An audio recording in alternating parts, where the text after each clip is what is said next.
Bonjour et bienvenue sur MathOS, la chaîne dédiée à l'enseignement des mathématiques. Cette vidéo constitue la deuxième partie d'un cours sur la racine carrée d'un réel positif. Dans la partie 1, nous avons pour l'essentiel établi quelques propriétés de la fonction racine carrée et nous abordons à présent la question du calcul approché. Comment obtenir un encadrement d'amplitude 1 millième du nombre racine carrée de 7? Et d'abord, que signifie cette question? Ce qu'on cherche, ce sont deux nombres u et v, tels que racine de 7 soit strictement compris entre u et v d'une part, et d'autre part, que v moins u soit égal à 10 puissance moins 3. La première condition dit que u et v encadrent racine de 7, et la seconde dit que l'amplitude de cet encadrement est égale à 1 millième. Commençons par une estimation grossière. Il est clair que 7 est strictement compris entre 2 au carré et 3 au carré. Comme la fonction racine carrée est strictement croissante, on en déduit aussitôt que racine de 7 est strictement compris entre 2 et 3. On dispose ainsi d'un encadrement d'amplitude 1. En voici une version visuelle. Maintenant, essayons de savoir si racine de 7 est plus grand ou plus petit que le milieu de l'intervalle 2, 3. Pour cela, on calcule le carré de 2,5, c'est-à-dire 6,25. Comme ce nombre est inférieur strictement à 7, on sait maintenant que racine de 7 est strictement compris entre 2,5 et 3. On a remplacé l'intervalle initial par un intervalle 2 fois plus court. Et maintenant, on recommence en comparant racine de 7 au milieu de l'intervalle 2,5, 3. On calcule donc le carré de 2,75, c'est-à-dire 7,5625, qui est un nombre plus grand que 7 strictement, et on sait donc maintenant que racine de 7 est strictement compris entre 2,5 et 2,75. À ce stade, on dispose d'un encadrement d'amplitude 1 quart.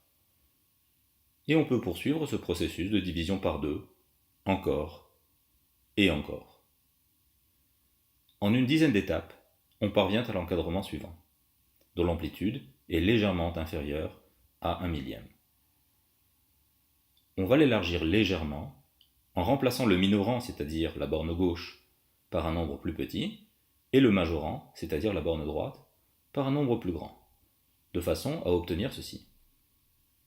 C'est exactement ce qu'on voulait, un encadrement d'amplitude 1 millième. On dit que 2,6455 est une valeur approchée par défaut à 1 millième près de racine carrée de 7. Et bien sûr que 2,6465 est une valeur approchée par excès du même nombre à la même précision. On devine derrière cet exemple un procédé général de résolution approchée d'équations, qui pourrait s'appeler méthode d'approximation par tâtonnement. Mais un nom officiel existe déjà, c'est la méthode de dichotomie. Ce terme dichotomie provient d'une racine grecque qui signifie couper en deux. La méthode de dichotomie permet de résoudre, de manière approchée, à peu près n'importe quelle équation raisonnable de la forme f de x égale 0. Raisonnable, ça veut dire ici qu'on suppose f continu et strictement monotone sur un intervalle AB, et que les nombres f de a et f de b sont de signe contraire. Si vous ne savez pas ce qu'est une fonction continue, pas de panique, vous pourrez vous contenter temporairement d'un point de vue très vague. F est continu lorsqu'on peut tracer son graphe sans lever le crayon. Vous voyez ici le graphe d'une fonction continue. Et là, celui d'une fonction discontinue. Bien entendu, cette description manque cruellement de rigueur, mais c'est suffisant pour un début, et pour aller plus loin, et notamment pour définir proprement la notion de continuité, je vous propose de consulter une autre vidéo de la chaîne MathOS, dans laquelle je vous expliquerai sérieusement ce qu'est une fonction continue. Cette vidéo sera d'une précision sans faille, mais elle sera aussi, en contrepartie, moins facile d'accès. Mais revenons à notre sujet. Sous les hypothèses indiquées, on peut montrer que l'équation f de x égale 0 possède dans l'intervalle AB une solution alpha et une seule, et de plus, on peut produire une suite d'encadrements de ce nombre alpha, chaque encadrement étant 2 fois plus précis que le précédent, en partant des bornes A et B, et en partageant de manière répétée l'intervalle courant en deux parties égales, et en supprimant la moitié qui ne contient pas alpha. Après un nombre suffisant d'étapes, on obtient un encadrement arbitrairement fin de alpha. Ce travail est mécanique, répétitif, autrement dit programmable. Il peut donc être confié à notre esclave favori, qui est discipliné, rapide et précis. Je veux bien sûr parler de l'ordinateur.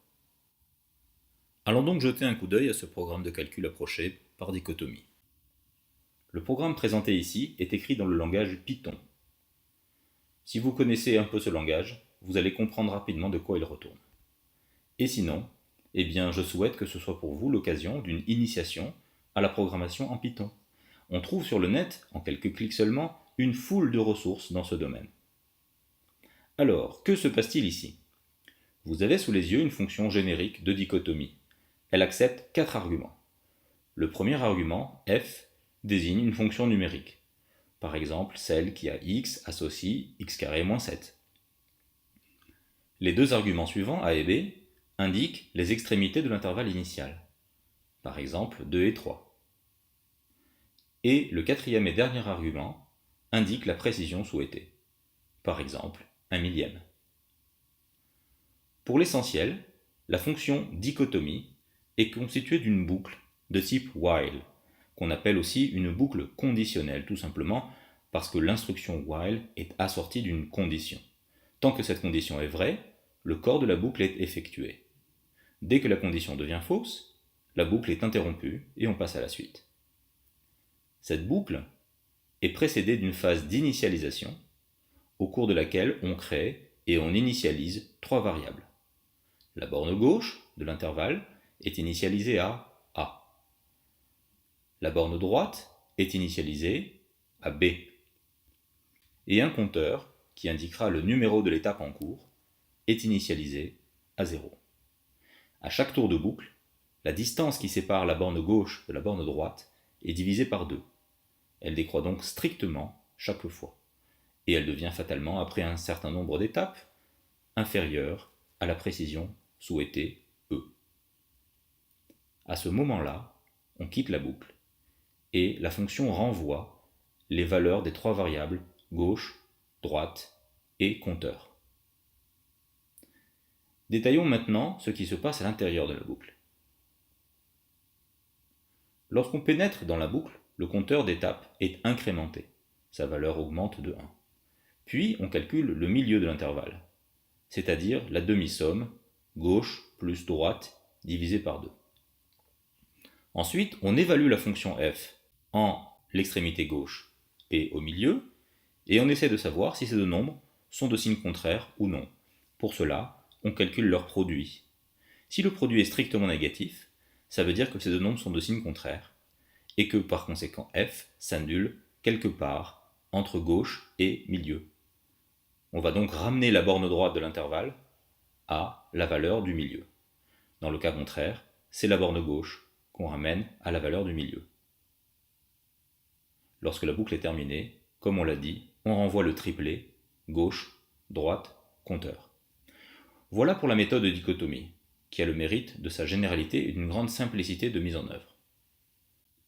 Si vous voulez y jeter un coup d'œil en live, voilà ce que ça donne. Nous passons dans un environnement de programmation pour le langage Python. Dans l'éditeur, j'ai déjà inséré la définition de la fonction dichotomie, ainsi que la définition de la fonction que j'appelle phi, qui à un nombre x associe x au carré moins 7. Lorsque je déclenche l'évaluation de cette expression-ci, je retrouve le résultat que nous avions déjà obtenu plus haut. Puisqu'on parle de calcul approché, voici un petit truc utile et facile à retenir. Ça commence par une question. Comment calculer approximativement et sans machine la racine carrée de 1,002 ou bien celle de 0,999? Pour cela, on va utiliser l'approximation suivante. Si x est un nombre petit devant 1, comprenez suffisamment proche de 0, alors la racine carrée de 1 plus x est peu différente de 1 plus x sur 2, ce qui fournit un élément de réponse, mais soyons clairs, en toute rigueur, le symbole peu différent de n'a pas droit de cité en mathématiques, parce qu'il est beaucoup trop imprécis. En effet, peu différent de, ça ne veut rien dire, tant qu'on ne précise pas à combien près. On va s'en contenter dans un premier temps, mais on fera ensuite ce qu'il faut pour remplacer cela par quelque chose de précis et de rigoureux. Donc, que dit cette règle pour les deux petits calculs annoncés plus haut? Pour le premier, racine de 1,002, ça fait donc racine de 1 plus 0,002, et d'après l'approximation proposée, ça donne 1 plus 1 millième, c'est-à-dire 1,001. Pour le second, si l'on remplace donc x par moins 1 millième dans l'approximation en question, on obtient 0,9995. Cette règle fournit donc une approximation, mais sans aucun contrôle sur la qualité de celle-ci. Et pour améliorer cela, il nous faut un encadrement. En voici un, qui est valable pour tout réel x supérieur ou égal à moins 1. Je vous propose d'ailleurs de le prouver en exercice. Vous êtes partant? Bravo. Allons-y. Mettez la vidéo en pause, le temps nécessaire, et tâchez d'établir cet encadrement. Voilà, j'espère que vous avez pris le temps de la réflexion et que vous vous êtes bien battu. Voyons ensemble le détail des calculs. Ne perdez pas de vue dans ce contexte que x désigne un réel supérieur ou égal à moins 1. On s'intéresse donc à la différence 1 plus x sur 2 moins racine de 1 plus x. Commençons par nommer cette expression, par exemple d de x, et transformons-la en utilisant la technique de l'expression conjuguée. Cette technique est détaillée dans une autre vidéo de la chaîne MathOS que vous pouvez consulter en cliquant sur ce lien.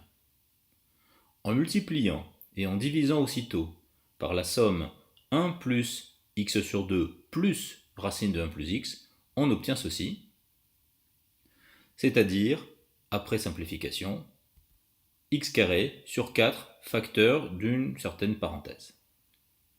Il est maintenant évident qu'on a affaire à une quantité positive, tout simplement parce que c'est le quotient de deux quantités positives. Ceci prouve donc la partie gauche de l'encadrement. Par ailleurs, comme x est supérieur ou égal à moins 1, on voit que 1 plus x sur 2 est supérieur ou égal à 1 demi, et bien entendu, racine de 1 plus x étant plus grand que 0, on en déduit que l'expression parenthésée qui figure au dénominateur est plus grande que 1 demi. Par conséquent, d de x est inférieur ou égal à x carré sur 2, ce qui établit la partie droite de l'encadrement. Pour se faire plaisir, et histoire de vérifier un peu tous ces calculs, nous allons tracer dans un même repère les graphes des deux fonctions x donne 1 plus x sur 2 moins racine de 1 plus x, c'est-à-dire d de x, et x donne x carré sur 2, pour les abscisses comprises entre moins 1 et 3. On voit bien sur cette figure que le graphe de d est coincé entre l'axe des abscisses et le graphe de la fonction qui a x associe x carré sur 2. Voyons maintenant comment cet encadrement nous donne des valeurs approchées des racines carrées de 1,002 et de 0,999, mais avec cette fois un contrôle précis de l'approximation. Il suffit de choisir tour à tour x égale 0,002, puis x égale moins 0,001. On obtient d'une part cet encadrement, qui prouve que 1,001 est une valeur approchée à 2 millionièmes près de la racine carrée de 1,002, et d'autre part, cet encadrement qui prouve que 0,9995 est une valeur approchée à 5 10 puissance moins 7 près de la racine carrée de 0,999. L'encadrement que nous avons démontré plus haut nous dit notamment que la racine de 1 plus x est majorée pour tout x supérieur ou égal à moins 1 par 1 plus x sur 2. Il serait dommage de passer à côté du sens géométrique de cette inégalité. Regardez bien, la droite d'équation y égale 1 plus x sur 2 semble bien être tangente au graphe de la fonction qui a x associé racine de 1 plus x. Peut-être connaissez-vous la formule donnant l'équation de la tangente en un point du graphe d'une fonction dérivable. Cette formule dit que pour une fonction dérivable f, la tangente en son graphe au point d'abscisse petit a admet pour équation y égale f' de a facteur de x moins a plus f de a. Je vous renvoie, si nécessaire, à une autre vidéo de la chaîne MathOS qui fait le point sur la notion de dérivabilité. Dans le cas présent, f est la fonction qui a x associé racine de 1 plus x, et petit a est nul. Du coup, la dérivée de f sur l'intervalle -1 ouvert plus l'infini est donnée par cette expression, et il en résulte aussitôt que f' de 0 vaut 1,5. Comme par ailleurs f de 0 vaut 1, on voit bien que la tangente au point d'abscisse 0 est la droite d'équation y égale x sur 2 plus 1. Ceci permet de mettre en lumière deux choses. D'une part, on comprend intuitivement que lorsque x est très proche de 0, le calcul de racine carrée de 1 plus x ou de 1 plus x sur 2 donne presque le même résultat, avec un écart d'autant plus petit que x est proche de 0. Cela revient en effet à dire que la courbe et sa tangente sont très voisines l'une de l'autre, tant qu'on ne s'éloigne pas trop du point de contact. Sur cette animation, on effectue un zoom avant, centré au point de contact, suivi d'un zoom arrière. Vous avez vu que lorsque le grossissement est suffisant, il devient presque impossible de discerner la courbe de sa tangente. Le deuxième point, c'est que le graphe de la fonction qui a x associé racine de 1 plus x est, comme on peut le voir ici, en forme de U tournée vers le bas. On exprime cela en disant qu'il s'agit d'une fonction concave. Et il n'est donc pas surprenant que cette courbe soit entièrement située en dessous de sa tangente au point d'abscisse 0, comme d'ailleurs en dessous de chacune de ses tangentes. Bien sûr, cette justification est assez vague. Pour une explication rigoureuse, vous pourrez consulter une autre vidéo de la chaîne consacrée à la convexité des fonctions. Revenons une dernière fois à notre encadrement. En nous limitant au cas où x est un réel positif ou nul, on peut remplacer le facteur 1,5 par 1/8. Autrement dit, on a pour tout x positif ou nul 1 plus x sur 2 moins racine de 1 plus x inférieur ou égal à x carré sur 8, ce qui améliore légèrement les choses. Je vous laisse le soin de démontrer ceci en exercice, en vous inspirant de la preuve de la majoration précédente.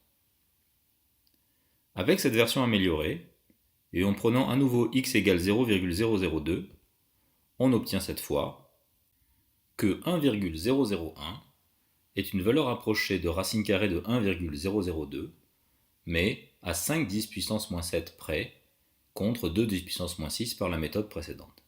Finalement, cette approximation se révèle de meilleure qualité que ce qui avait été dit. Voilà pour cette histoire d'approximation par encadrement. J'espère qu'elle aura été instructive pour vous. Et maintenant, terminons en revenant sur un point laissé en suspens au cours de la première vidéo consacrée aux racines carrées. Nous avions signalé le théorème suivant.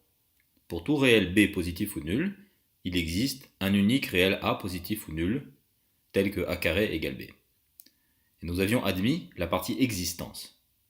Je pense qu'il est temps d'y revenir, mais je précise que ce qui suit s'adresse à celles et ceux d'entre vous qui ont déjà des connaissances sur les bijections et la continuité. Je vais donc dire l'essentiel, sans détailler outre mesure. L'application de R+ dans lui-même, qui a tout réel positif ou nul x fait correspondre son carré, est une application strictement croissante et par conséquent injective. D'autre part, f est polynomial, donc continu. F est nul en 0, et sa limite en plus l'infini est égale à plus l'infini. D'après un célèbre corollaire du théorème des valeurs intermédiaires, il en résulte que f est surjective. Finalement, f est une bijection, ce qui veut exactement dire que tout réel positif ou nul peut s'écrire de manière unique comme le carré d'un certain réel positif ou nul. On a démontré le théorème. Voilà, c'est tout pour aujourd'hui. Je n'ai bien évidemment fait qu'effleurer le sujet et bien sûr, une prochaine vidéo sera nécessaire pour le compléter et l'approfondir. En attendant, si vous avez aimé cette vidéo, merci de laisser un commentaire et merci de m'indiquer également le ou les sujets que vous aimeriez que je traite pour vous dans une prochaine vidéo. Merci également d'aller jeter un petit coup d'œil sur le blog MathOS. À bientôt.